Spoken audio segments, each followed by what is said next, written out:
मैं भारत को भारतीयता की मान्यता के आधार पर फिर से खड़ा करना चाहता हूं, उस काम में लगा हूं। नमस्कार दोस्तों, स्वागत है वैदिक युग में। आज का हमारा विषय है भारत के उद्योग धंधों के सर्वनाश की इस कड़ी को आगे ले जाते हुए कि भारतीय जहाजरानी का नाश किस प्रकार से किया गया।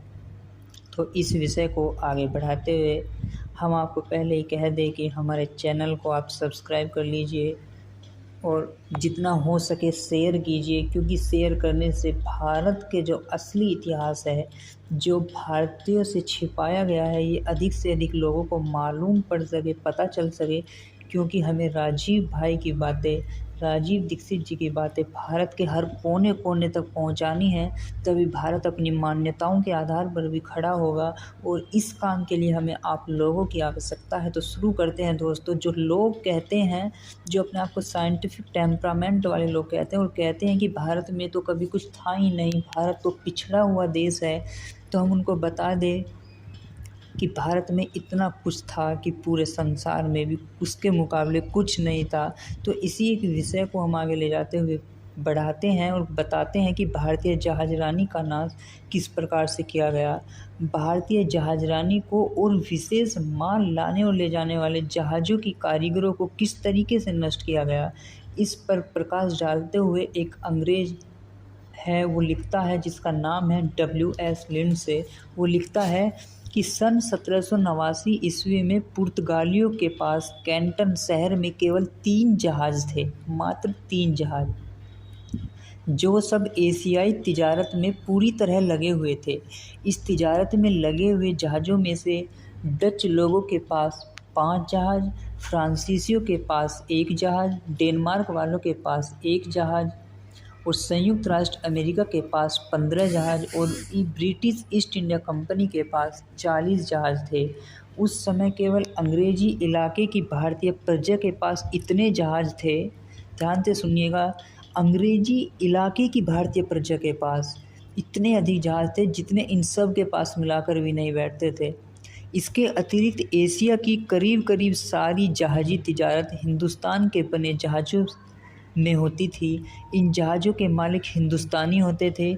ये जहाज़ भारत से चीन और मलाबार के किनारे से ईरान की खाड़ी और लाल सागर तक उतने ही चक्कर लगाते थे जितने की आशा अंतरीप के रास्ते यूरोप के जलमार्ग का पता लगाने के लिए। किंतु भारत के बने हुए जहाज़ों को सन 1795 से पहले लंदन माल लाने और ले जाने की इजाज़त नहीं मिली थी, क्योंकि उस साल ईस्ट इंडिया कंपनी के बहुत से जहाज़ इंग्लिस्तान की सरकार के काम में फंसे हुए थे।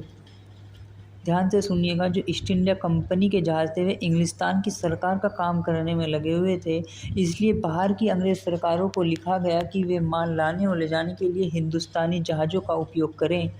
इन जहाज़ों में 16 पौंड, ध्यान से सुनिएगा, 16 पौंड टन के हिसाब से चावल और दूसरी वजनी माल और 20 पौंड टन के हिसाब से हल्का माल टेम्स तक पहुंचाना तय हुआ।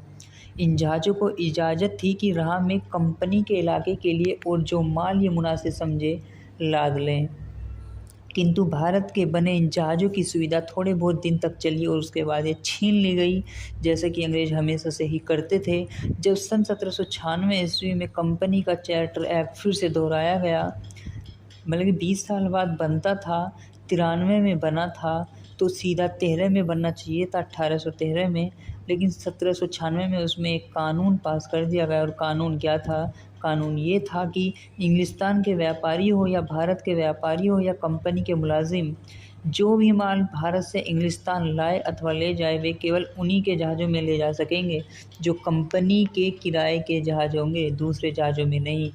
और इस तरीके से संपूर्ण जहाजरानी का नाश कर दिया गया। इस विषय में लॉर्ड मेलविले ने मार्किस हेस्टिंग्स के कंपनी के नाम 21 मार्च सन 1832 के एक पत्र से माध्यम से लिखा है।